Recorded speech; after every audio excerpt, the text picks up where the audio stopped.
내 믿음이 너를 구원하였느니라. 누가복음 17장 11절로 19절 말씀.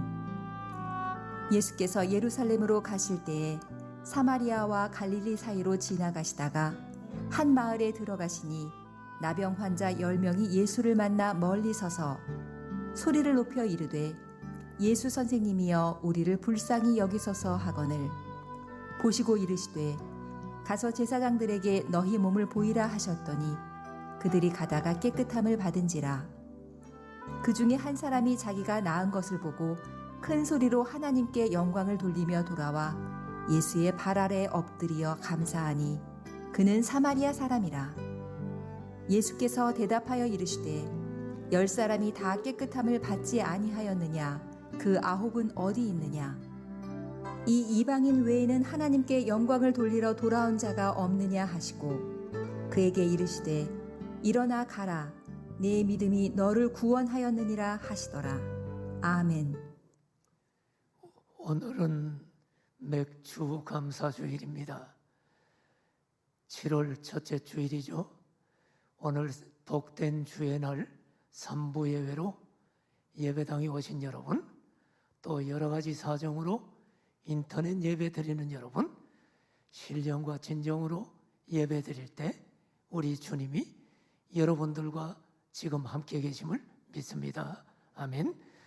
프랑스의 93세 된 할아버지가 코로나19에 감염이 되어서 병원에 이송되었습니다.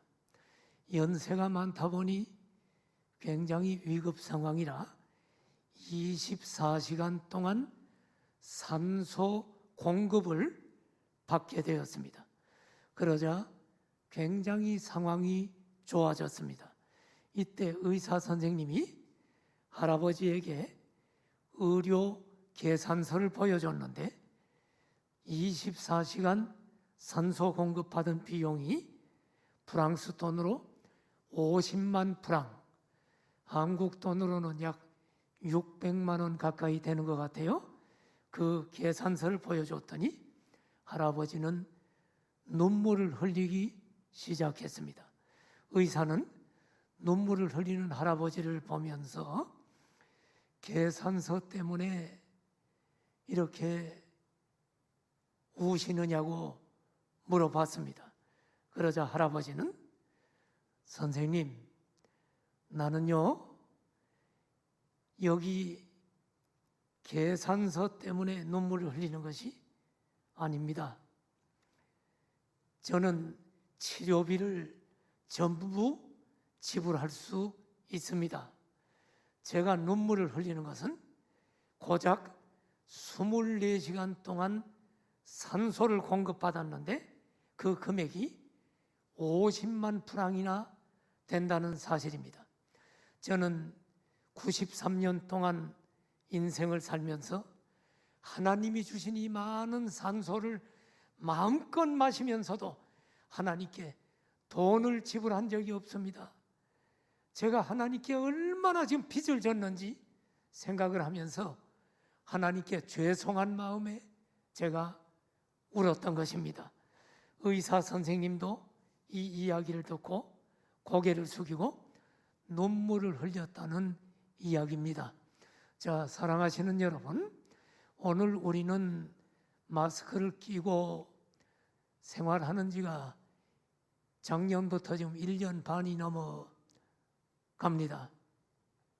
마스크 끼면 아무래도 호흡이 힘들고 산소가 부족하겠죠?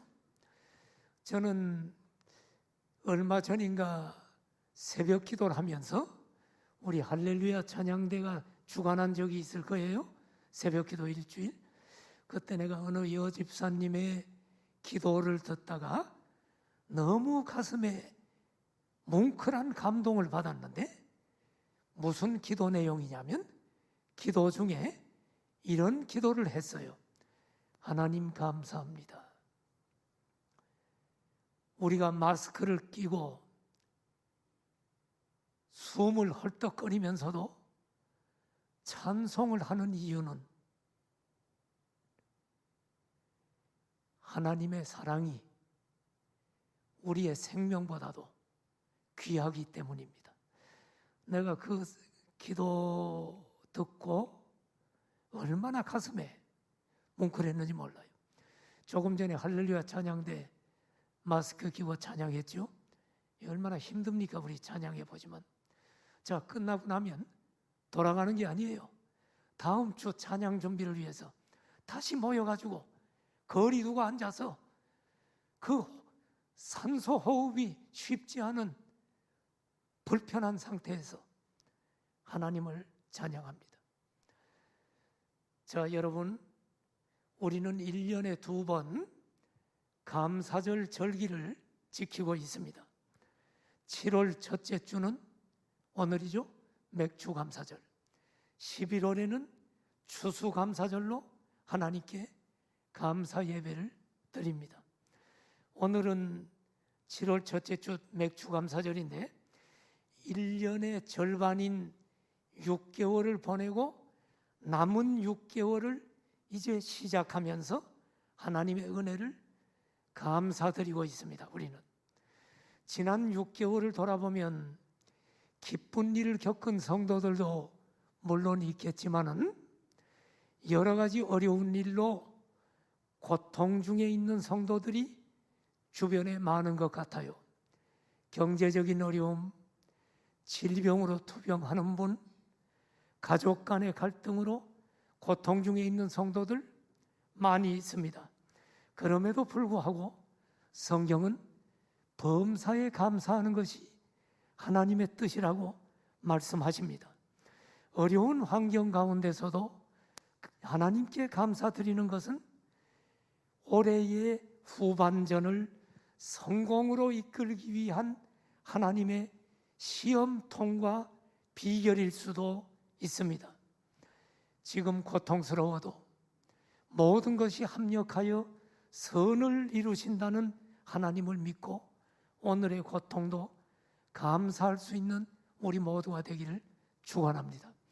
자, 출애굽기 23장 14절 이하를 보면 하나님께서 이스라엘 백성들에게 매년 3번 출애굽기 23장 절기를 지키라고 명령하셨습니다. 3번의 절기가 뭔가요?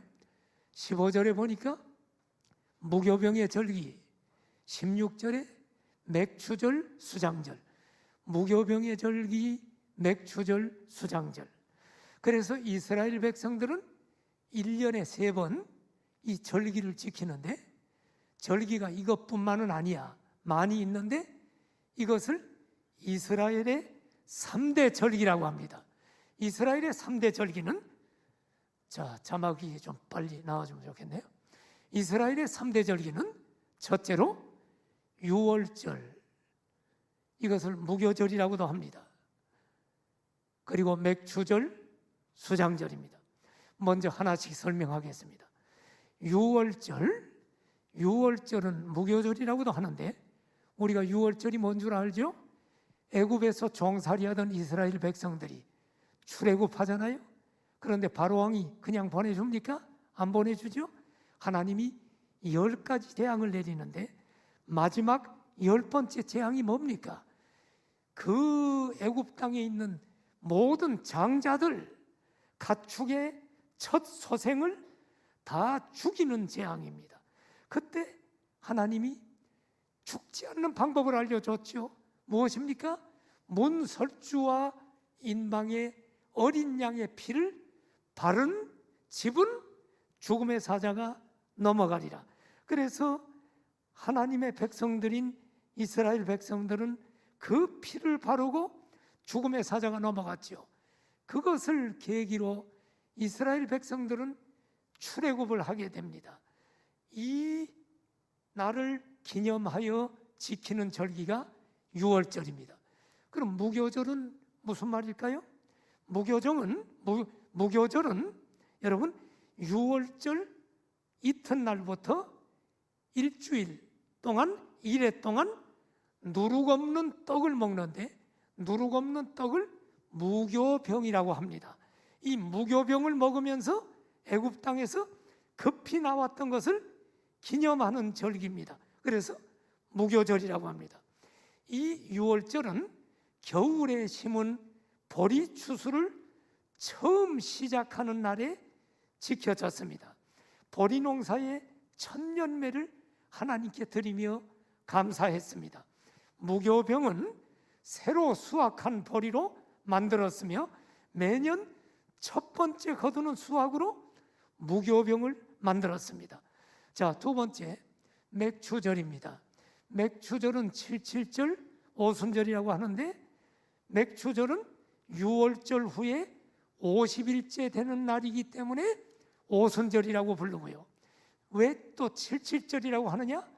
유월절 후에 7번째 안식일 다음 날이라고 해서 77절이라고 불러요. 7번째 안식, 77이 49, 그 다음 날 50일이죠.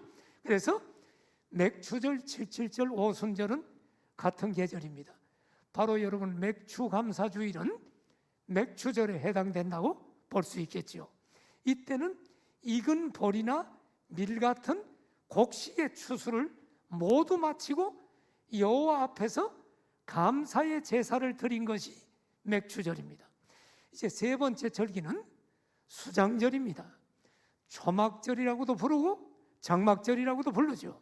수장절은 오늘날로 말하면 추수감사절인데, 한 해의 농사를 다 마치고 추수를 해서 곡식을 창고에다가 다 저장을 해 전부 거두어 드리고 하나님 감사합니다, 하나님이 보살펴 주시고 인도하심을 감사합니다, 이런 절기가 수장절입니다.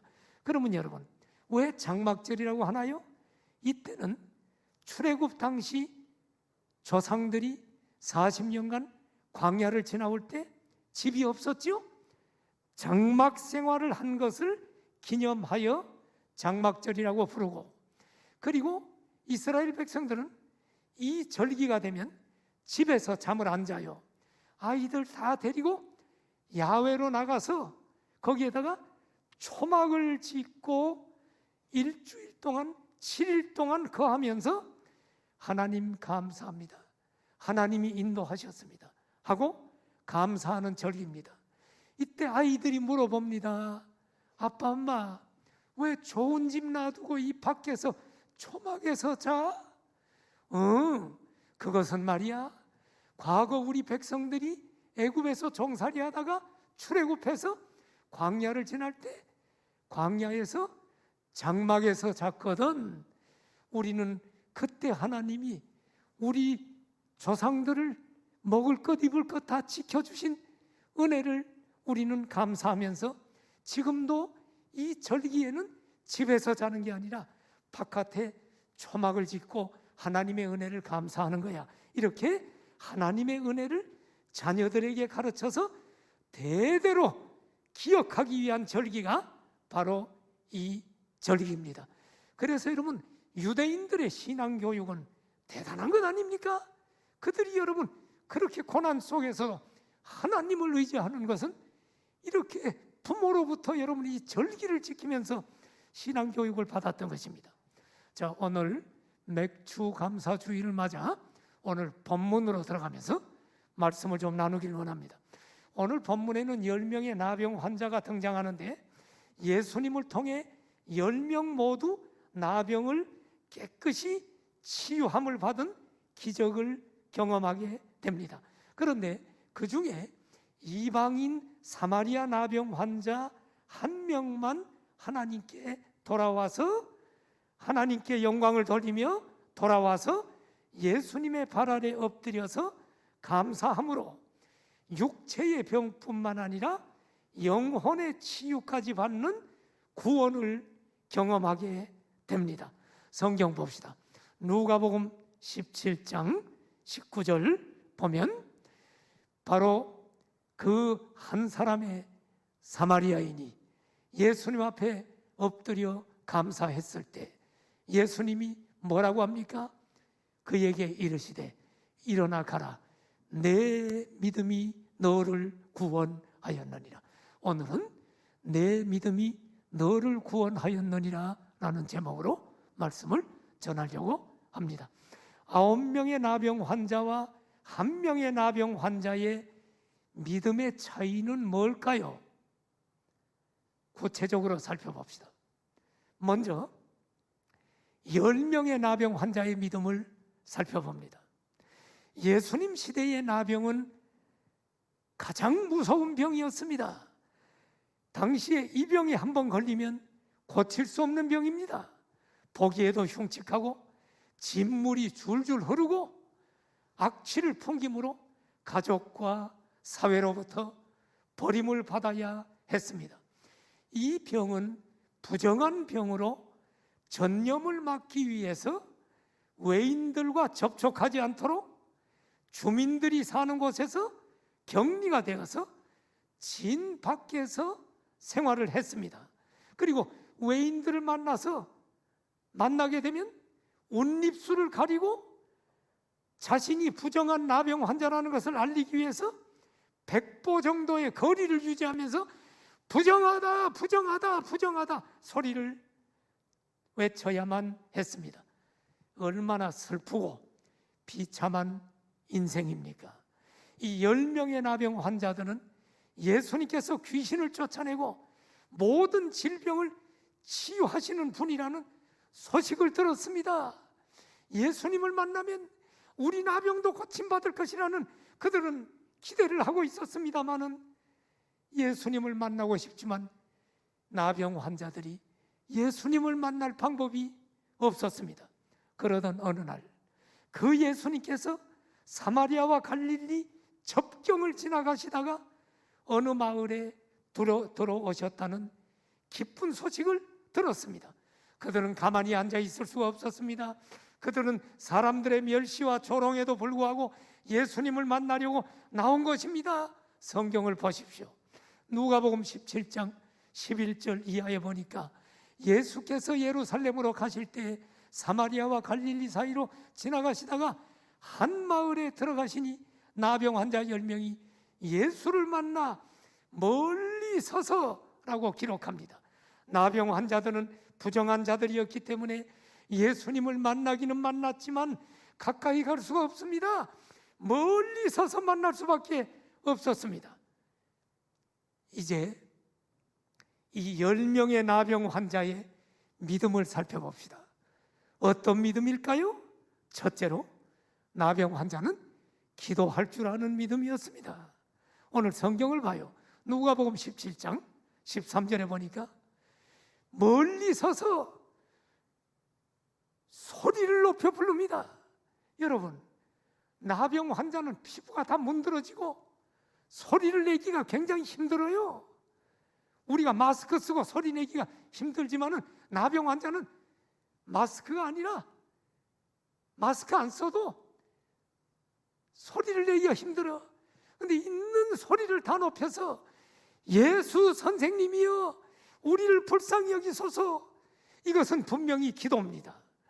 여러분, 예수님 우리를 불쌍히 여기시고 나병 좀 고쳐주세요 하는 간구의 기도입니다. 오늘날 교회를 다니면서도 기도하지 못하는 사람을 많이 봐요. 우리 다 같이 기도합시다 해도 기도를 못하고 가만히 있는 사람들 참 많이 봐. 더군다나 어려운 문제가 생겼는데도 기도하지 않는 사람을 많이 봅니다. 그리고 어려운 문제가 생기면 인간적으로 문제를 해결하려고 자기 머리를 쓰고 이리 뛰고 저리 뛰어다닙니다. 그리고 문제가 해결되지 않으면 슬퍼하고 하나님을 원망하는 사람들을 주변에 많이 봅니다. 그러나 여기 본문에 나오는 10명의 나병 환자들은 소리를 높여 간구의 기도를 드렸다라고 합니다. 이들은 분명히 기도할 줄 아는 믿음을 가졌어. 두 번째, 10명의 나병 환자들의 믿음은 무슨 믿음입니까? 순종하는 믿음입니다. 누가복음 17장 14절을 보니까 여러분, 예수 선생님이여 우리를 불쌍히 여기시고 고쳐주세요. 그것을 주님이 보시고 뭐라고 얘기해요? 가서 제사장들에게 너희 몸을 보여라. 그들이 그 말씀을 듣고 가다가 나병으로부터 깨끗함을 받았다라고 성경은 기록합니다. 이 10명의 나병 환자들은 아직 나병이 낫지 않았음에도 불구하고 주님이 제사장들에게 가라는 이 말씀을 듣고 순종해서 믿고 제사장들에게 몸을 보이려고 가고 있었습니다. 그러다 가는 도중에 나병이 깨끗하게 치유가 된 것입니다. 그들은 예수님의 말씀을 믿은 것입니다. 나병이 나을 것이라는 믿음이 없었다면 제사장에게 가지 않았겠죠. 여러분, 왜 제사장에게 갑니까? 구약 율법에 의하면 나병 환자들을 진단하고 완치 판정을 하는 사람이 제사장입니다. 의사가 진단하고 판정하는 게 아니라 구약 시대엔 제사장이 당신 나병 다 낫다, 또 당신은 나병이니까 격리되라, 이 판정을 제사장들이 해. 레위기 14장 2절을 보면 여기 보니까 나병 환자가 정결하게 되는 날에 규례가 있죠. 나병 환자가 깨끗이 됐다는 것을 누가 판정하느냐? 그 사람을 제사장에게로 데려갈 것이요, 병원의 의사에게 가는 게 아닙니다. 코로나19 걸린 것 선별소에 가서 의사들에게 검사하는 게 아니라 제사장에게 갔어요. 그런데 여러분, 지금 병이 낫지 않았는데 제사장에게 몸을 보이러 가고 있었다는 것은 예수님 말씀대로 가라고 하는 말씀대로 순종하면 나을 것이라는 믿음이 있었기 때문이겠죠. 믿음이 없었다면 여러분 절대로 안 가죠. 믿음이 없었다면 이 나병 환자들은 아마 이렇게 항의하면서 제사장에게 안 갔을 거예요. 어떻게 항의합니까?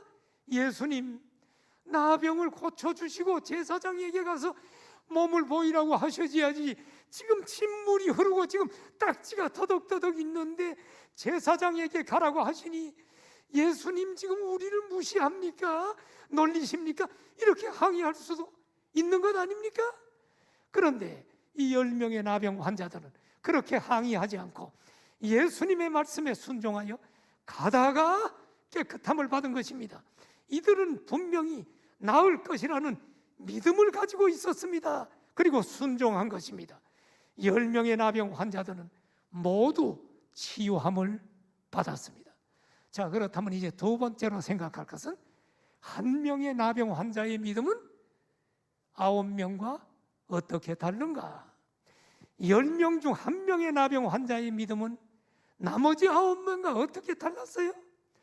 그는 예수님의 말씀에 순종해서 제사장에게 가다가 나병이 깨끗이 낫고 피부가 딱지가 다 떨어지고 깨끗이 낫는 것을 보고 너무너무 기뻐가지고 완치 판정을 받으려고 빨리 제사장에게로 달려갔나요?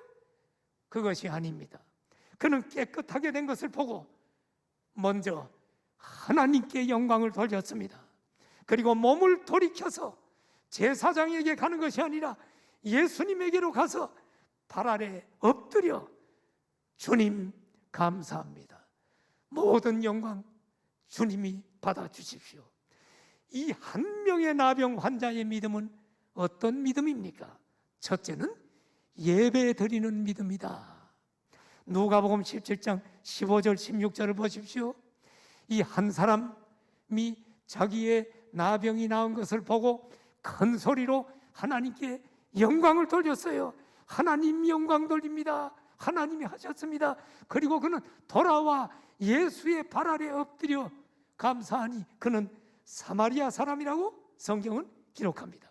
하나님께 영광을 돌리고 예수님의 발 아래 엎드렸다는 것은 어떤 의미입니까? 그것은 예수님을 메시아이신 왕으로 인정하고 경외했다는 의미입니다. 하나님께서 보내신 예수님이 하나님께서 보내신 구주임을 알았다는 의미입니다. 예수님을 단순히 병 고치고 이적을 행하는 능력 있는 분으로만 생각하지 않고 예수님은 구세주요, 예수님은 메시아요, 하나님 나라의 왕으로 인식하고 경배했다는 말입니다. 엎드렸다는 말, 이것을 예배라고 합니다. 여러분, 예수님을 메시아로 인정하고 예배드리는 믿음, 이것이 구원받은 자의 참된 믿음입니다. 마태복음 2장을 보면 2장 11절에 동방박사가 나오죠.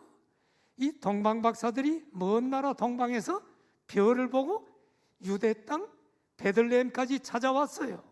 그리고 아기 예수님을 보고 엎드려 경배하고 보배 합을 열어서 황금과 유향과 몰약을 예물로 드렸다라고 이야기합니다. 여기 본문을 잘 보면 엎드려 경배했다. 이것이 예배입니다. 동방박사들은 지금 예배를 드린 것입니다. 성도 여러분, 예배에 성공하는 그리스도인은 인생에 성공하는 자입니다. 왜 그런 줄 알아요? 예배야말로 하나님의 임재를 전인격적으로 경험하는 영광스러운 순간이기 때문입니다.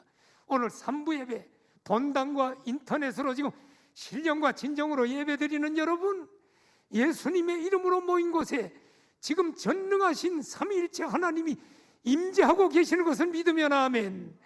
예배는 하나님의 임재를 경험하는 놀라운 시간이기 때문에 여러분, 예배는 성공하는 자가 인생에 성공하는 자입니다. 자, 이 한 명의 나병 환자는 예배 드리는 믿음일 뿐만 아니라 또 어떤 믿음이냐? 감사하는 믿음을 가지고 있었어요. 한 명의 나병 환자는 예배를 드렸지만 그 예배는 형식적인 예배가 아닙니다. 오늘날 수많은 사람들이 지금 예배를 드리지만 형식적인 예배를 드리고 있는 사람이 얼마나 많아요. 그런데 이 한 명의 나병 환자는 그 예배를 감격적인 예배를 드렸습니다. 감사가 가득 담긴 예배였습니다. 오늘 누가복음 17장 16절을 보십시오.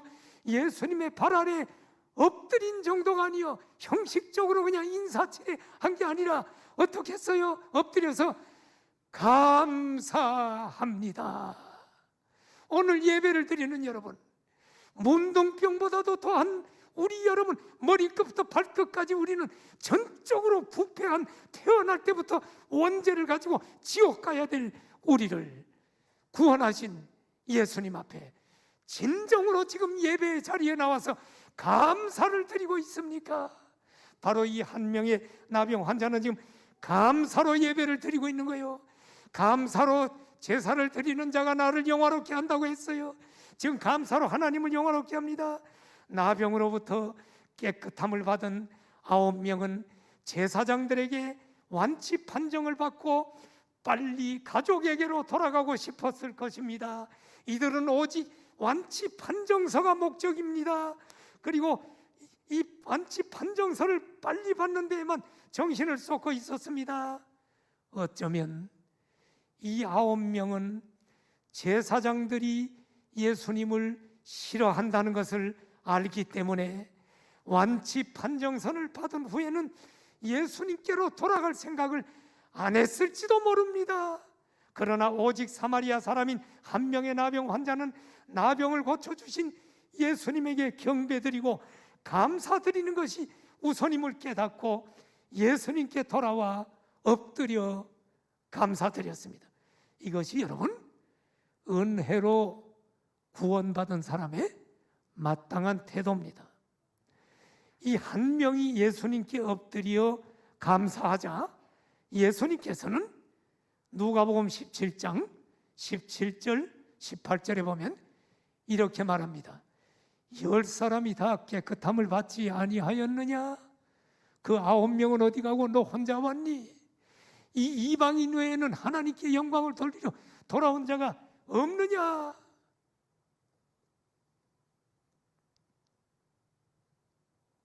여러분, 10명 모두가 깨끗함을 받았는데 하나님께 영광 돌리고 그 은혜에 감사하는 사람은 이 이방인 사마리아 사람 한 사람뿐이냐?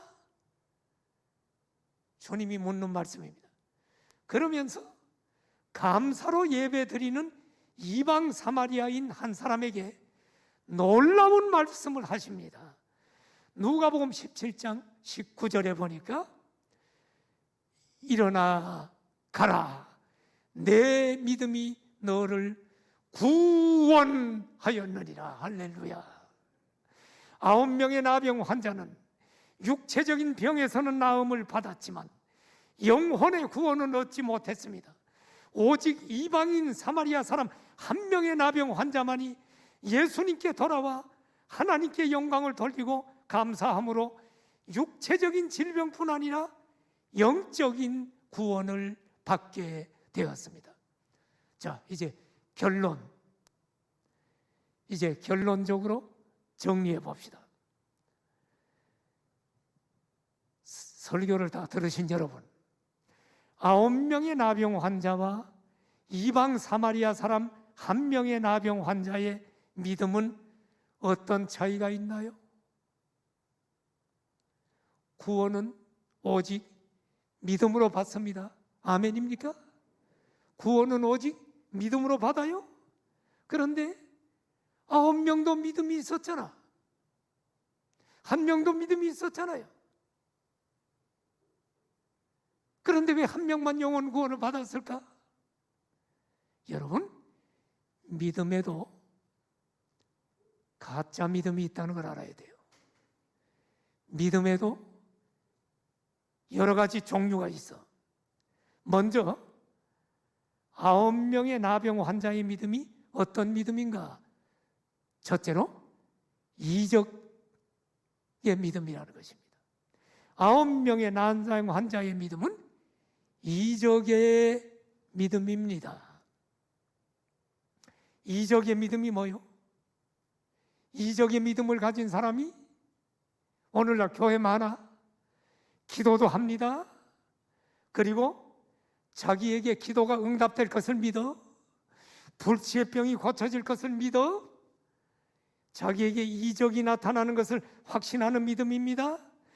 그래서 이 9명의 나병 환자처럼 기도도 할 뿐만 아니라 말씀을 들을 때 아멘하고 순종도 합니다. 예수 선생님이여 우리를 불쌍히 여기소서 기도했죠. 또 제사장들에게 너희 몸을 보이라고 예수님이 말씀하니까 아멘하고 믿고 가다가 깨끗함을 받았죠.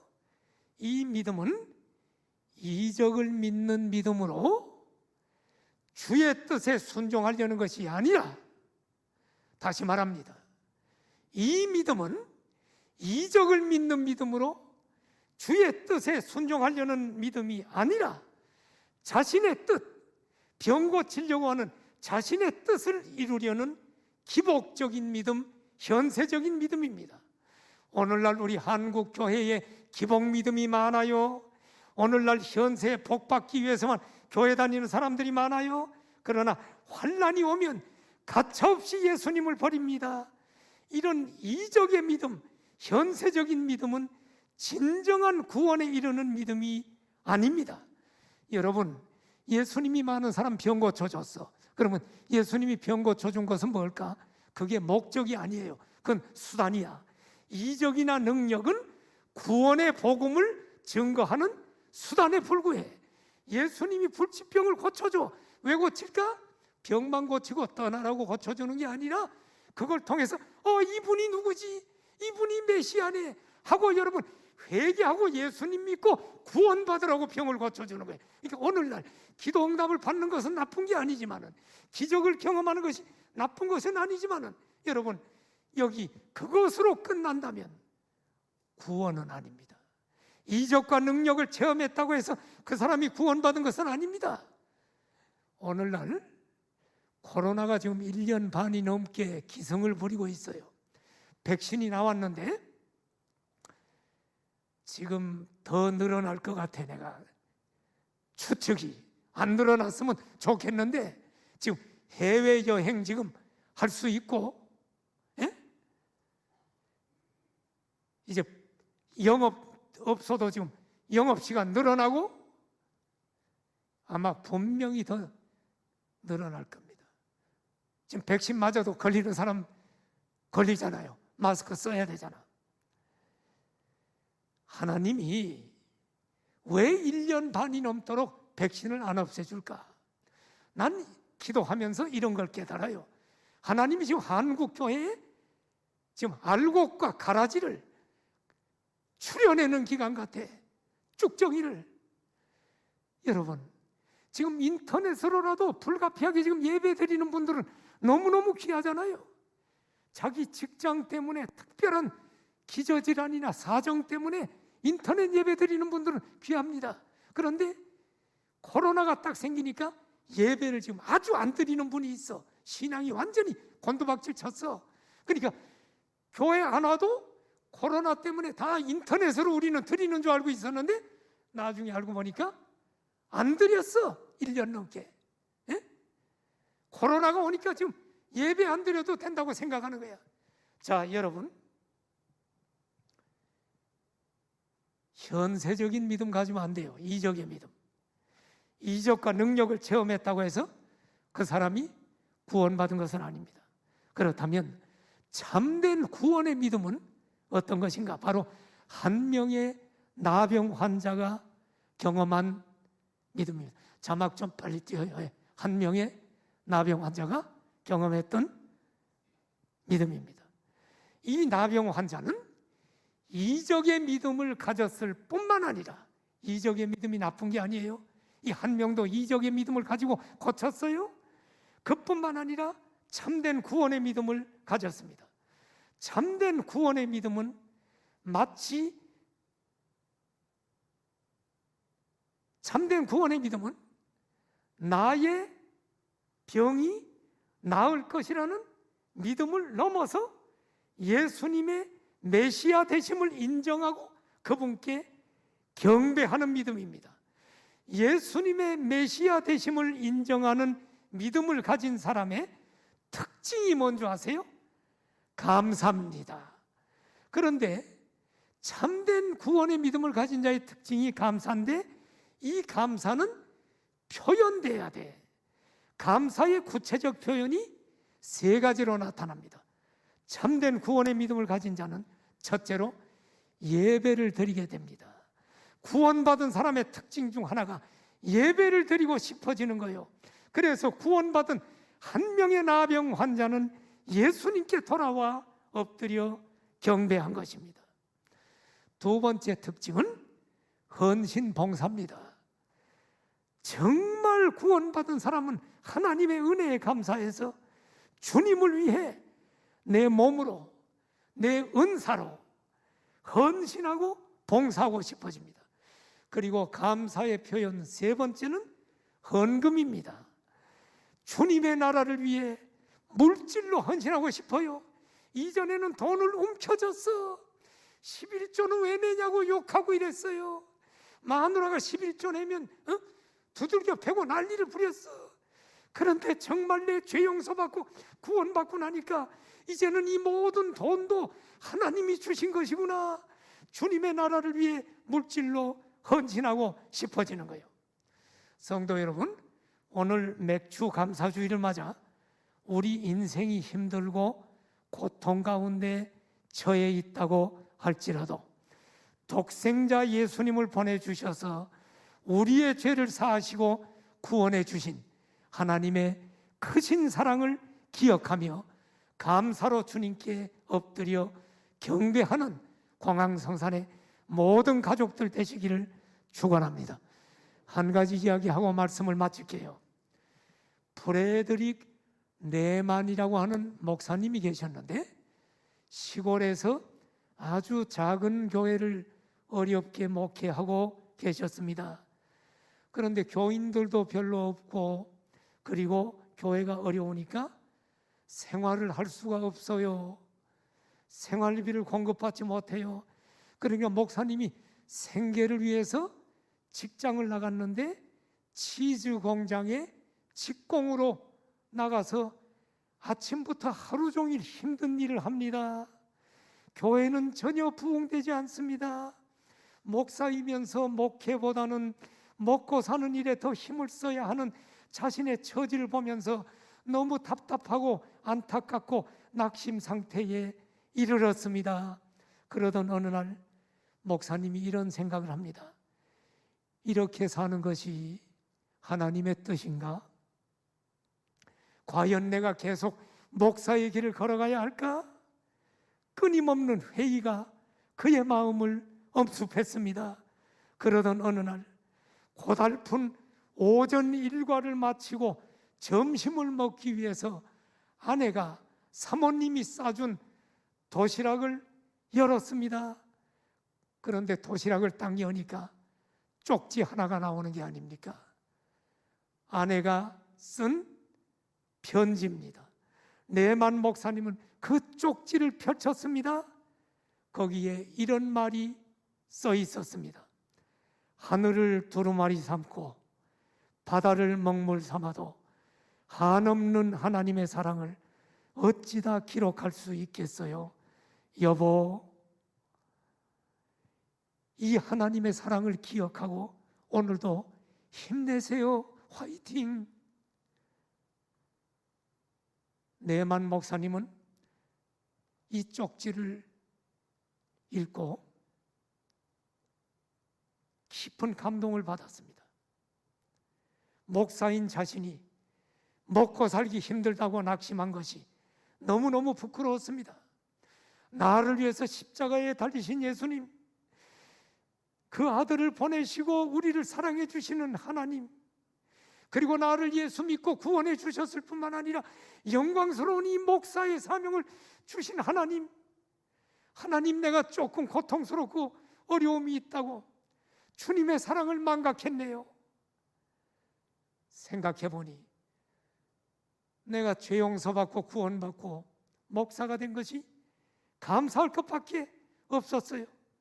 그래서 그는 좌절할 필요가 없다. 그리고 그는 뜨거운 감동 속에서 그 사모님이 아내가 적어준 구절을 이용해서 인용해가지고 아름다운 시를 만들었어. 그 자리에서 시를 썼어. 그것이 여러분 찬송가 304장입니다. 찬송가 304장 잘 아시죠? 자, 1절은 어떻게 됩니까? 그 크신 하나님의 사랑 말로 다 형용 못하네. 저 높고 높은 별을 넘어 이 낮고 낮은 땅 위에 죄범한 영혼 구하려고 그 아들을 보내사 화목제물 삼으시고 죄 용서하셨네. 하나님 크신 사랑은 청량다 못하네. 영원히 변치 않는 사랑 성도여 찬양하세. 3절 한번 봐봐요. 3절 하늘을 두루마리 삼고 바다를 먹물 삼아도 한없는 하나님의 사랑 다 기록할 수 없겠네. 하나님의 크신 사랑 그 어찌 다 쓸까? 우리 찬송가에는 이렇게 돼 있는데 원래는 여러분 하나가 더 들어가 있어요. 잘 보세요. 옛날에는 여러분 종이에다가 글을 쓴 게 아니라 짐승의 가죽을 벗겨서 거기에다가 여러분 성경을 기록하고 두루마리처럼 말았잖아요. 우리 옛날 성경은 가죽에 있는 두루마리야. 그런데 여러분 하늘을 두루마리 삼는다는 게 뭐예요? 이 광활한 하늘이 성경을 기록하는 저 두루마리 라고 할지라도, 그리고 이 세상의 바다가 전부 다 성경 기록하는 잉크라고 할지라도, 그리고 하나가 더 들어가. 이 세상의 모든 사람이 직업이 성경을 기록하는 서기관이라고 할지라도 한없는 하나님의 사랑을 다 기록할 수 없겠네. 하나님의 크신 사랑을 어찌 다 쓸까? 저 하늘 높이 쌓아도 하나님의 사랑은 채우지 못하네. 영원히 변치 않는 사랑 성도여 찬양하세. 이 글을 쓴 것입니다. 우리 한번 불러볼까요?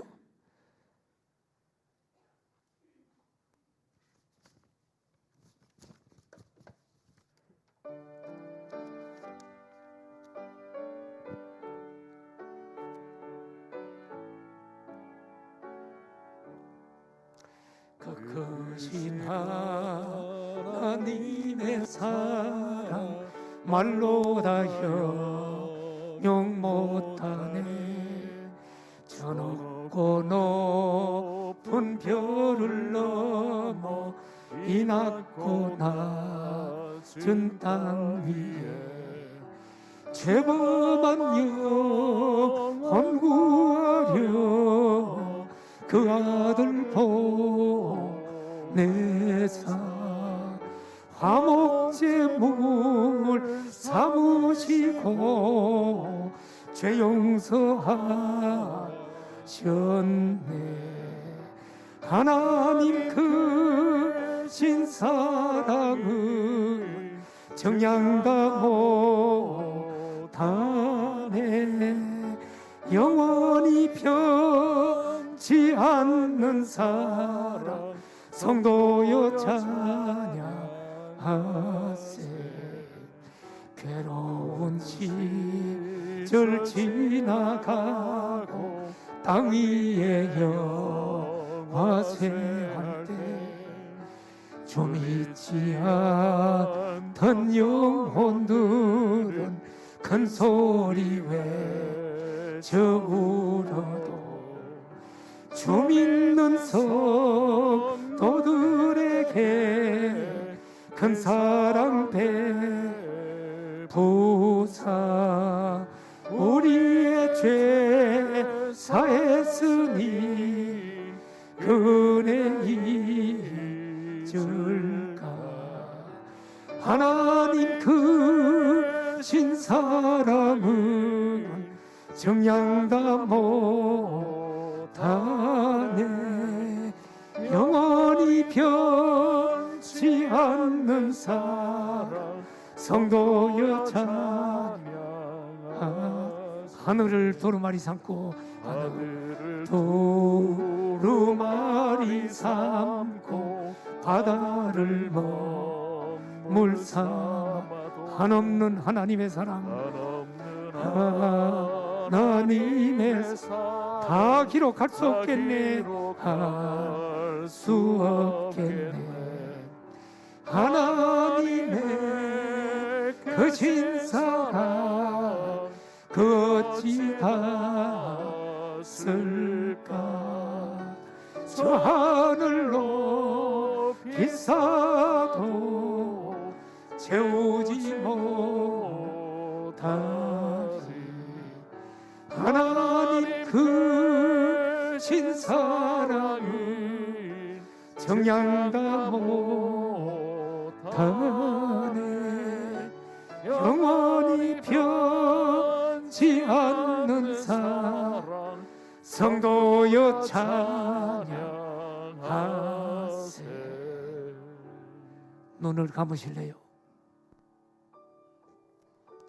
사랑하는 성도 여러분, 2021년도도 절반을 흘려보내고 후반전에 들어섰습니다. 많이 힘드신 분들 많죠? 저는 3부 예배 들어오기 전에도 내일 암 수술을 해야 되는 우리 사랑하는 교회 집사님의 머리에 손을 얹고 간절히 기도했습니다. 경제적으로도 어렵죠?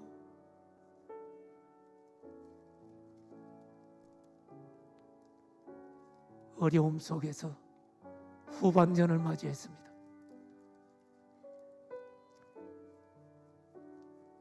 저 높고 높은 별을 넘어 이 낮고 낮은 땅 위에 오셔서 누울 자리조차 없어 짐승의 먹이통에 누이셨던 우리의 구세주 예수님, 그 예수님 때문에 오늘 우리는 이 영광스러운 예배를 드리고 있습니다. 아멘. 우리가 고통스러워도 우리는 영원한 하늘나라를 소유한 자들입니다. 아멘. 우리 다시 후반전의 역전을 위하여 다시 한번 하나님 앞에 감사로 시작합시다. 함께 감사합니다. 할렐루야. 하나님 아버지 감사합니다.